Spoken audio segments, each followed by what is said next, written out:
Oh, je vous remercie beaucoup parce que dans 2 ou 3 dernières vidéos, tu vois, il y avait plein de commentaires. Genre, Dato, on lève tes lunettes, on veut voir tes beaux yeux. Dato, t'as des beaux yeux. Bon, ça va, vous avez gagné. Nouvelle rubrique. Personne n'a fait, dans le monde, hein, j'ai regardé tous les youtubeurs dans le monde, personne n'a fait cette rubrique que je viens d'inventer. Les Dato, ça sort de là. À partir de maintenant, dans chaque vidéo, je vais lire les commentaires de la vidéo précédente qui m'a fait rire, qui était pertinent. Voilà, je vais sortir au début commentaires. Pourquoi? Parce que j'ai lu au travail et ça m'a fait, j'ai rigolé, tu vois, j'étais en pause de travail.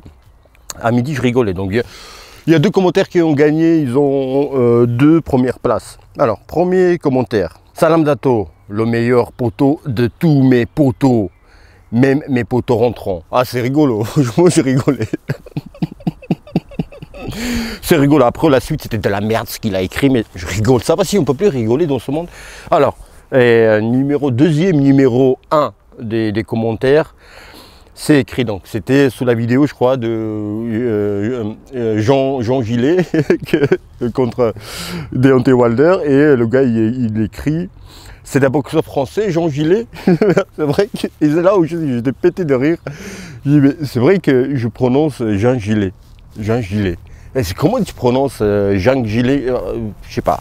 Donc voilà, les 2 commentaires, les Dato, c'est voilà, personne n'a fait ce genre de rubrique. Les poteaux de Dato, vous avez failli qu'il y ait un clash, les Dato, contre JC Box Attitude.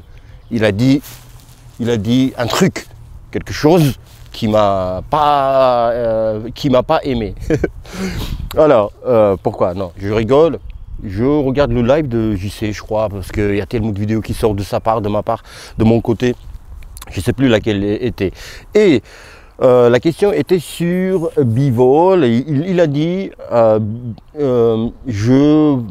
je pense pas trop que le combat contre, comment il s'appelle son adversaire libyen, Zinad, son nom de famille, contre Zinad, donc il a accepté. Même, c'est pas forcément contre Zinad, mais en tous les cas, qu'il ait accepté un autre adversaire, outre que Bivol. Il fallait pas qu'il boxe dans cette soirée. Voilà la question. Et je dis, attends, le clash arrive, là, il faut que je fasse vidéo réponse à Box Attitude, parce que je pense l'inverse. Alors, je rigole quand je dis clash, bien sûr, mais ça serait sympa à faire, je me suis dit, vidéo réponse. Et après, j'ai dit, ça vaut pas le coup, le sujet, c'est pas non plus oufissimo, bravissime. Et puis après, je me suis dit, Dato, calme-toi, voilà, coiffe ton cerveau, lave tes chaussettes et prends-toi dans les pinceaux. Voilà les Dato. Maintenant, on va parler de ce combat, les Dato, parce que j'ai parlé déjà des poids lourds qui vont boxer dans cette soirée. Il reste maintenant Bivol. Bivol contre le Libyen, les Dato. Je ne connais pas un autre Libyen dans le circuit pro. Je ne connais pas. Peut-être il y a des Libyens qui résident ailleurs, comme Zinad, justement, l'adversaire de Bivol du 1er juin. Il réside au Malte, donc en Europe. Et moi, j'ai tendance, les poteaux de Dato, de avoir un penchant pour des gars des pays où le pays concerné, d'où ils viennent, ou en tous les cas les ressortissants de quel pays ils sont, quand ça me touche, bah, tu vois, j'ai un penchant. C'est pas parce que ça veut dire pas que dans ce combat, je vais être pour Zinad, non. Mais, tu vois, la Libye, voilà, ils ont besoin d'un peu de bonnes nouvelles, être heureux, le pays va pas très bien, limite, voire pas du tout bien. Donc, tu vois, et avoir un boxeur à l'international, boxer contre un Bivol, en Arabie Saoudite, tu vois, c'est mignon. Pourquoi je dis ça? Parce que j'ai parlé aussi un petit peu, j'ai mené ce discours quand il y avait qui boxait notre cher qui a Joshua Lamikao, le Camerounais, il va m'excuser, champion MMA poids lourd, mais les Dato, il est 19h. Il est 19h, je sors du travail, je me suis réveillé à 5h du matin, donc c'est pas grave si j'oublie. Je vous fais cette vidéo-là. Donc, Ngannou, bien sûr, notre cher ami Ngannou, je disais ça aussi, je dis, son pays quand même, tu vois, il sera fier de lui, tu vois, il va construire des écoles et tout, parce que lui, il est appliqué dans son village, dans son pays, tu vois. C'est pas de juste blabla et il dépense rien, tu vois, il fait pour son pays, je dis le pays a besoin. Et je reçois un commentaire, tu sais, d'un gars, il me dit, oui, mais Dato, c'est limite raciste. Tu vois, les gens où, tu vois, qui ne peuvent pas entendre des trucs, tu vois. Et limite un truc, oh, il chope sur des trucs, il t'attrape, tu vois. Ah, t'as dit ça, ah, t'as dit ça, ah, ça c'est pas bon, ça c'est féministe, ça c'est masculiniste, ça rentre chez toi, tu vois. Voilà, mais je tiens quand même dire que voilà, Zined, c'est cool qu'il y ait d'un pays boxeur comme ça. Voilà, une petite parenthèse qui a pris un moment quand même. Maintenant, les Dato, sur la réponse à une vidéo de JC, même si je n'ai pas fait la vidéo pour ça, hein. Mais pourquoi je pense que déjà ce combat, il devait faire bivol. Et je salue ici mon frérot JC Box Attitude Poto. Alors, parce que regardez les Dato, un compte d'entraînement, c'est pas juste, tu vois, on est là, le spectateur, les amateurs de boxe, à attendre le combat et on sait pas. Et le gars, il s'entraîne habituellement. Les Dato, donc boxeur, il s'enferme, il y a tout un planning, il quitte sa famille, ses enfants, il se prépare comme un robot, en fait, son corps, il fait souffrir tellement que quand il n'y a pas de combat, quand il n'y a pas de préparation pour un combat, il ne fait pas souffrir autant. Et il y a une charge d'entraînement physique et mentale telle que les Dato, à un moment donné, tu t'entraînes et il faut que ça explose. Ça explose, c'est le combat. Limite, ça peut te rendre malade si tu t'entraînes, le combat est annulé et en fait c'est en vain. Tu as fait les études, admettons, je sais pas moi, en chirurgie et dernier mois, tu as fait 7 ans, 9 ans ou 12 ans, dernier mois, tu as abandonné. Enfin, il faut qu'il y ait aboutissement, il faut qu'il y ait diplôme. C'est un exemple bidon, mais je veux dire, il y a un aboutissement, un truc. Tu vois, tu commences, il faut que ça se finisse, sinon, c'est pas bien. Et ça lui desservirait même physiquement. Donc il faut qu'il y ait un combat. Parfois même, moi ça m'est arrivé, donc je m'entraîne, tu vois, je me prépare pour un combat, et le combat, chez les pros, le combat dure très peu. Voilà, j'arrive à gagner à la limite très rapidement. Et qu'est-ce que je fais après? Tellement que j'avais encore des rondes et de l'énergie, je fais corde à sauter et pas d'ours avec le coach et corde à sauter pendant 20 minutes pour transpirer, pour, tu vois, évacuer. Le lendemain, je faisais footing. Le lendemain, c'est autre chose, mais juste après le combat, tu as besoin de encore. Et donc, voilà, cette énergie-là, t'en fais quoi? Cette préparation, t'en fais quoi? Et aussi, ce qui est important, c'est que ce que tu as appris, oui, dans le camp entraînement, oui, tu t'es préparé pour bivol, oui, d'accord, mais ce que tu t'as appris, tu as travaillé, les fruits, il faut voir les fruits. Les sparring ne suffisent pas. Il faut voir comment tu réagis sur le ring, et puis aussi pour faire un tel combat contre bivol, pour un tel événement, contre Beterbiev, pardon, il faut avoir aussi des combats. C'est pas bien de stagner, stagner dans le sens être inactif. Donc là, rien qu'être actif. Maintenant, je crois qu'il disait, et là je comprends, j'accepte entre guillemets ces arguments, enfin, ils vont dans mon sens aussi, ces arguments, qui sont les suivants. Il disait qu'il avait peur qu'ils prennent un mauvais coup, soit il se blesse bivol, encore pire qu'il perd. Donc ils ont développé, c'était un live alors, dans le live aussi développé ça, s'il perd, qu'est-ce qui se passe? Donc voilà, mais dans ce genre de situation, on va dire qu'il gagne, parce qu'il a tous les... Voilà, maintenant on va parler du combat, les Dato. Zinad, il a 22 combats, 16 gagnés par KO, j'ai vu ses combats. C'est un boxeur un peu désordonné. C'est un gars qui ne lâche pas, qui est un très bon finisseur. Il tire de loin, si tu veux, les bras assez longs. En fait, c'est un gars qui ose. Et les boxeurs comme ça, ils sont dangereux. ils sont prévisibles et ils osent. Ils réfléchissent pas, oui, ils osent.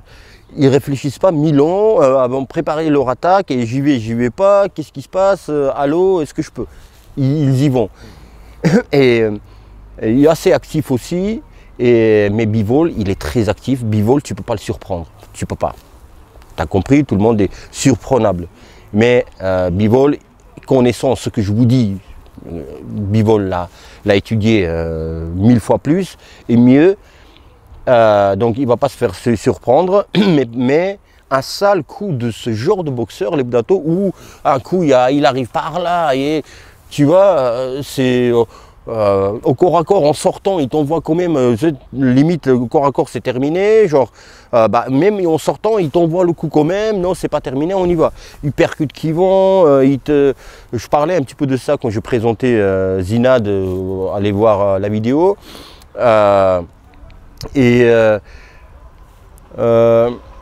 Oui, tu vois, c'est un peu les coups sales, c'est pas ordonné comme je disais, il peut te serrer avec l'avant-bras ici contre les cordes, donc tout ça, t'as pas forcément, comment dire, appris dans la boxe, il n'y a pas forcément un entraînement spécifique.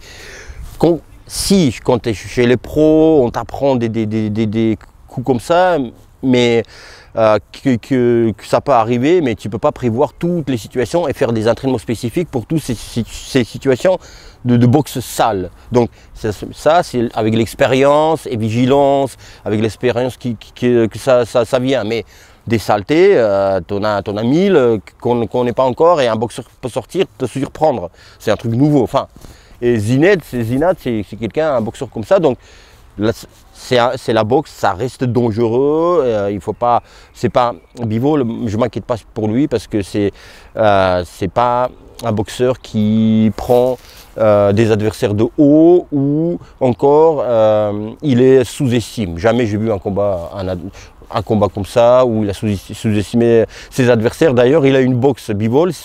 S'il sous-estime, il est obligé de prendre au sérieux les adversaires. Sinon, vu que c'est pas un puncher, il ne fait pas peur du fait de son punch où il va détruire et rendre malade par la suite les gars, tu vois. Handicapé, Dieu merci que non, mais tu vois, voilà, ils n'ont pas cette peur-là, les adversaires, donc il doit être sérieux, et travailler, être actif.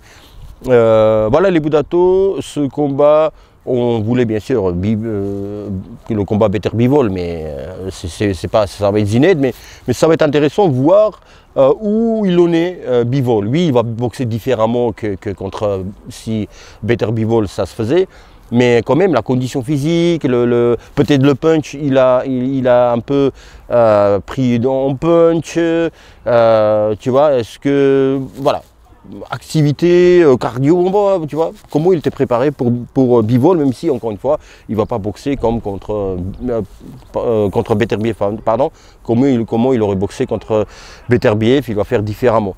Mais maintenant, ce combat, les Budato, je disais dans mes vidéos, où tu as des combats où ton coach te dit, là, il faut gagner avant la limite. Si, tu vois, c'est pas mettre la pression, c'est pas désévaluer ou pas respecter l'adversaire, mais non, parce que c'est un adversaire, c'est quand même Zinad. Il est top 10 quand même, hein, ce petit. Hein. Il n'a pas peur le gars, il a boxé partout. Partout. Il y a combien de pays dans le monde? Il n'a pas boxé dans tous les pays, encore plus. Donc tu vois, il bouge partout le gars et il est invaincu. Et je pense pas, quand on l'appelle à l'étranger, je disais aussi dans ma vidéo présentation de Zinad, qu'on ne l'appelle pas pour qu'il gagne, hein, pour qu'il perde justement, et il gagne.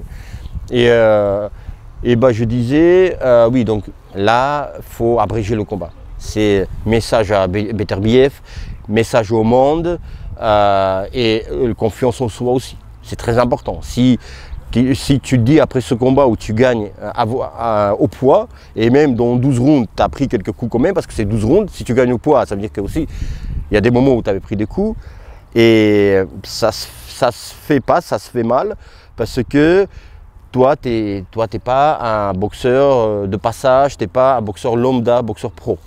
Tu es boxeur qui va boxer le combat suivant pour les 4 ceintures. Tu es champion du monde. Tu es candidat pour un titre pour toutes les titres, toutes les ceintures. Et ce genre de boxeur, on va te dire, mais tu passes pas lui, avant la limite, tu le passes pas, et tes candidats est numéro 1 pour être boxeur champion incontesté. Tu vois, c'est important, on va beaucoup parler après de ça sur Bivol, et ça va le desservir. Donc, pour toutes ces raisons, il doit gagner avant la limite. Voilà les Budato, le combat, la vidéo. Faire les vidéos très courtes, j'ai du mal, les Budato, je suis une pipelette. Qu'est-ce que vous voulez que je vous dise, surtout quand ça concerne la boxe. Voilà les Budato, dites-moi ce que vous pensez. Franchement, est-ce que vous connaissez Zinad? Je présentais voilà, dans ma vidéo de présentation. Qu'est-ce que vous pensez? Est-ce que il peut faire des erreurs Bivol et prendre des coups? Est-ce qu'il peut perdre? Est-ce qu'il devait prendre ce combat? Est-ce que vous êtes d'avis de Box Attitude, Jean-Charles? Voilà. Voilà les Budato, merci pour votre attention. Merci de regarder mes vidéos tout simplement. Merci d'avoir pris le temps d'écrire les commentaires, d'avoir pris le temps de liker cette vidéo, d'avoir pris le temps d'avoir pris le temps. Et sinon, Jean Gillet, il est français. Prenez soin de vous et de vos proches. Je vous embrasse. Merci d'avoir pris le temps d'écrire les commentaires, d'avoir pris le temps de liker cette vidéo, d'avoir pris le temps d'avoir